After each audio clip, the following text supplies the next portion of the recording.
Hello everyone, welcome back to Rayman Origins.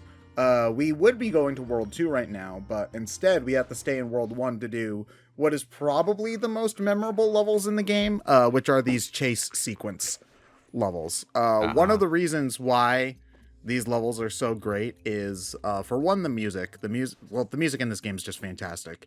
Second reason, this cutscene here, where this treasure chest knows exactly what's up and is like, I'm out of here. No, thank you. And yeah, this is just like extremely precise, really fun, fast-paced platforming. Like, honestly, I know we've been talking about Sonic tangents even more than normal. These sections have a feel that's pretty similar to, I'd say, like, trying to speedrun a Sonic Generations or Unleashed level, where it's just like you are trying to make every jump perfectly, and then if you screw up, then you probably have to start over. But when you do get that run correct, it's really, really satisfying. I do ultimately prefer the music levels in Legends a bit more, if only because by being tied to music cues, it's easier to kind of feel what's coming versus a lot of these stages are very trial and error. Yeah, that is true. These are those levels are very reactionary. Yeah. These require you to pretty much know what's up ahead. Yeah, it is. I will say that is a flaw in that they can require some memorization. Thankfully, what saves that for me is that they're short. Like they're like a minute long tops, so you don't trial and error too much. You know what's my favorite thing? Is that Rayman does hip thrusts, but he has no hips. You're right, damn it. Oh, man. Well, no, we don't know that. We don't know how far that torso part of his goes. It's literally just like a shirt, so it terminates at the waist. Well, at the same time, there is that Rayman 3 ad where he's at the urinal. So. Oh God, I don't want to even think about how his dick works. All right. I'm pretty sure that was part of the joke, though. The fact that he doesn't have that part of his body at all. That we don't know because that shirt covers everything. So yeah. Well, it also doesn't go down long enough. Like, if I look at his character design and I try to proportion it out into something resembling humanoid anatomy, I don't see anything below the belt. But this is assuming Rayman even has a normal torso, whatever the fuck that means for Rayman. Because again, that shirt covers everything. We don't know what that shirt exactly is covering besides good shoulders. Old Glowbox. Glowbox is great. I love all the different like alt arts you can unlock in this game. I will say that is again an area where I do think that Legends does do better. Is that like instead of just palette swaps or a bunch of teensies, there are like a bunch of more unique costumes in that game, which are a little bit more exciting. Well, that's good because of the multiplayer focus Legends has, because like having more cosmetics for the different players in the game to play around with is a way to give them more self-expression that makes every like game with every group of friends unique to them, you know? It also makes it easier to track players, which has always been an issue with games like this. It doesn't matter what it is, like Mario, Kirby. It's like, even if you'd think, oh yeah, I would be able to tell these characters apart, they're completely different colors. No, you still tend to get lost having a silhouette to track is good, yeah. The human mind is more adept at tracking motion than it is color. Yeah. So it's going to focus on things that are moving rather than, this is the red thing, this is the blue thing. Yeah, but even still, like, Glowbox and Rayman are completely different shapes. I still get them mixed up from time to time. And then it's even worse in Mario, where, like, if you've got two people as Toads, they are extremely easy to get. I was about to say, like in Mario in particular, it's a bit like you have Mario, you have Green Mario, and then you have Toad, and then you have Green Toad. Yeah, it's man. Games like Castle Crashers also have that problem, where like each character's like the same shape. It generally, the faster the game is, the more likely you're going to get your characters mixed up. Like in the likes of the Streets of Rage, one of the things I always did appreciate is that all of the characters are like very different looking. Yeah. And even then, when things get really hectic in Streets of Rage 4, I sometimes still get people mixed up. So, it's just, I think it's just kind of a risk you run when making a game like this multiplayer.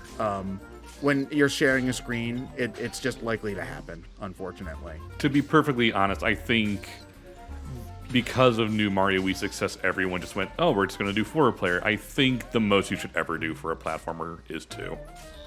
At least a 2D platformer like this. I would like to see a 3D linear platformer with 4 players try it that's again. 3D World, so... But not 3... That's not 3D World is the thing. Like, I think it could work. I just think it needs a different structure than 3D World. Because I don't think 3D World works with 4 people very much. I think the reason that they lean on 4 players is because that they don't just want games that you can play with your brother. They want games that you get an entire group of friends over to talk shit and eat Doritos while they play. Well, they want you to have your entire rooftop family. parties with all of your hip millennial friends.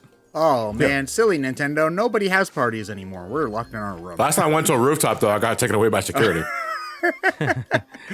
Wait, but I can detach my Joy-Con and we can play Mario Kart. Come back. To be fair, in a lot of places, like, that kind of stuff is becoming more feasible again, thankfully. Yeah, but I mean, honestly, I think that 4-player definitely is like, it's just a good number for this kind of thing.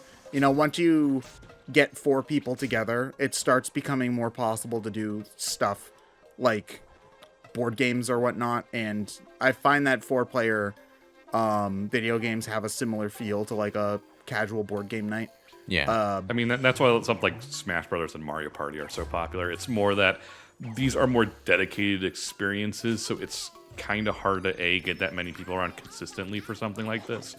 The other is that you just can't get the same experience over it, which is why once you go beyond 2-player for co-op, they start to skew more towards casual play.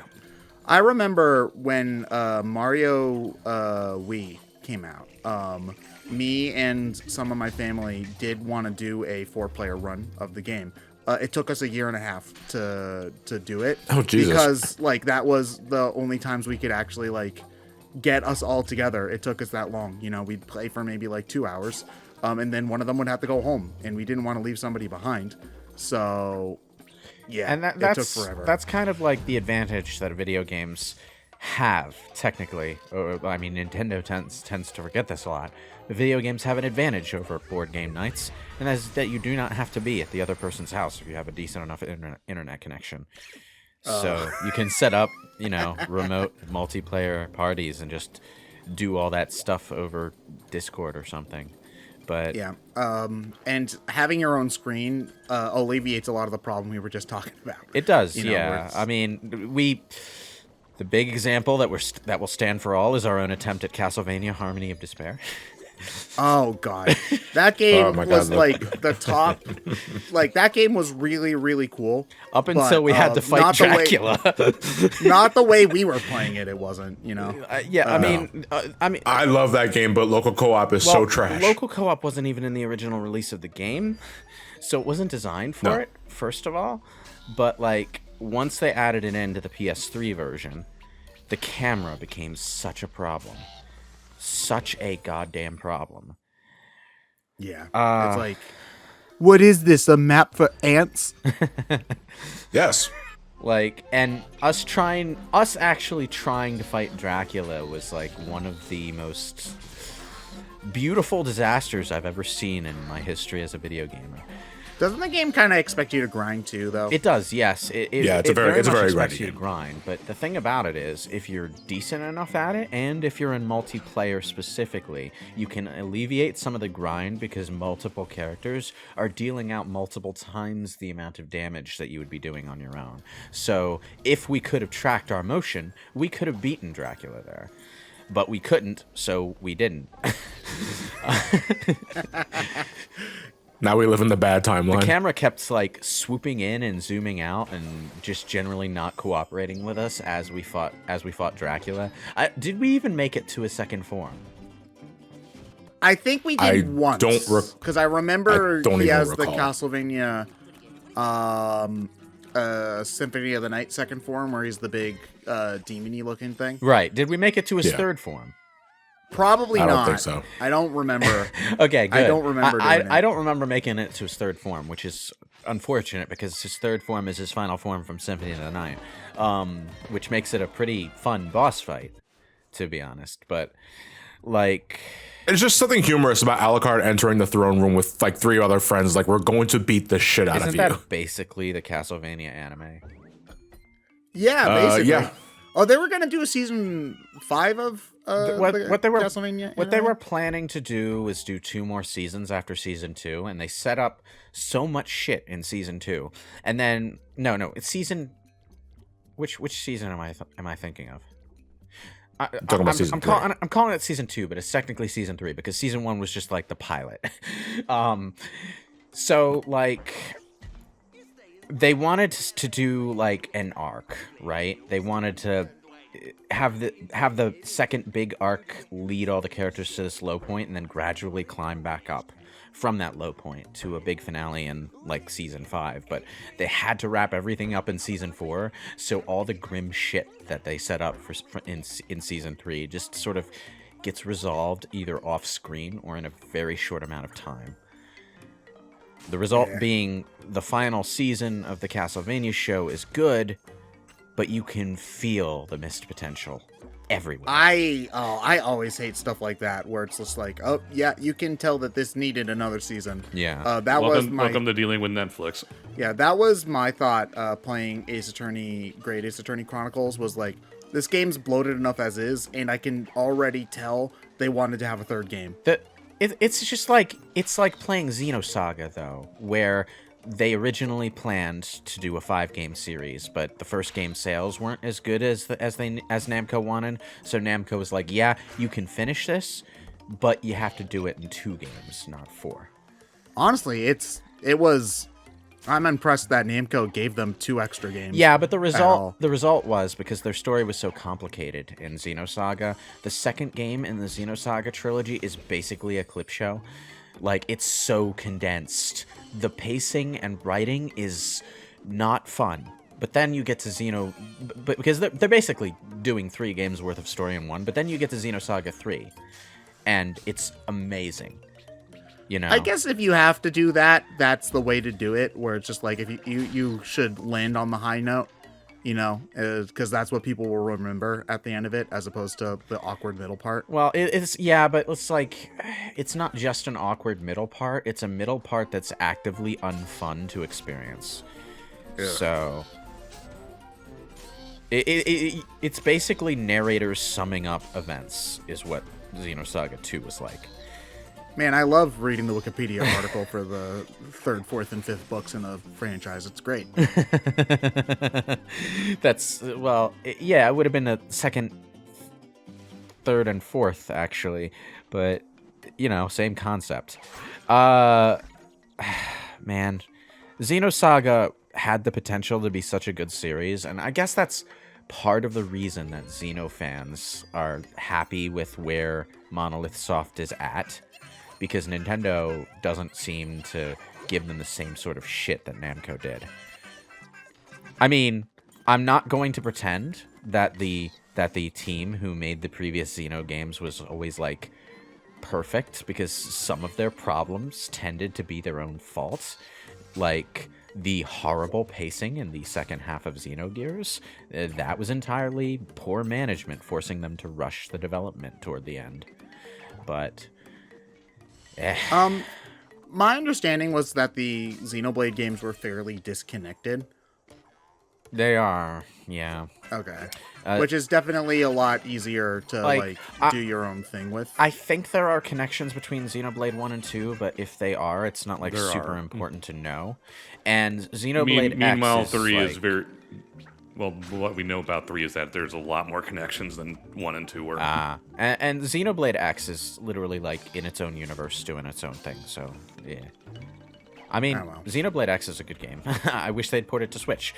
My favorite thing I've seen recently about Xenoblade was, you know, the bit from, like, the image sequence from 2.5 Men where I forget, the one guy's like, I don't know. For some reason, I keep feeling like I'm forgetting something, and then Charlie Sheen's like, if it was that important, you wouldn't have forgotten. And then the guy's like, yeah, you're right, and then it's just a kid in the rain. It's Xenoblade 2 and 3, and then the kid in the rain is just Xenoblade X. Oh, man. Getting back on topic for once in our goddamn life. No, never. Never? Okay, keep talking about RPGs I haven't played? Yeah. Sure. But I love this level, and I kind of wanted to bring it up because I feel like World 2 is where a lot of people lose interest in games. Yeah. If I'm thinking of like all of the games I've started, enjoyed somewhat, got to World 2, got bored, and then put it down and never picked up again. If I got all of my money back for all of those, I could buy a PS5 now. The tubas and the strings are in the shape of a guitar. That's charming. This is a cool take on the musical level, because normally when this kind of theme comes up, it's very colorful. It's very like, cartoony. But this is at the desert level. Yeah. It also just has really good platforming too, which is another thing that I enjoy. That makes it yes. really good, I mean, the interesting thing about it is that there is a Bandland stage in Rayman 1. Yeah. So if you've played that game, this feels very like, how Smash did Mushroomy Kingdom. Yeah. It feels very much like that. It's also, Bandland, I think, is probably like one of the most bigger nostalgia pieces people have for the original Rayman. Because, like, World 1's kind of just like your jungle grass level, which is, like, it's got its own art style, but it's still fairly generic. Bandland is a very unique art style, but it's also where the game's difficulty starts to spike into the ridiculous zone. And if you get past that, then you're brought to the art level, which is absurd and not fun. But very pretty. Yeah, very, very pretty. That is true. So basically, from what I've seen, most people's experience with Rayman 1 is they get to Bandland, stop, and then be like, oh yeah, I remember that level. That level's really cool. And then they don't remember why they stopped playing at that level. Then they download it on their PS3, try the game again, and they're like, oh, right. Oh. That was me. That was my experience.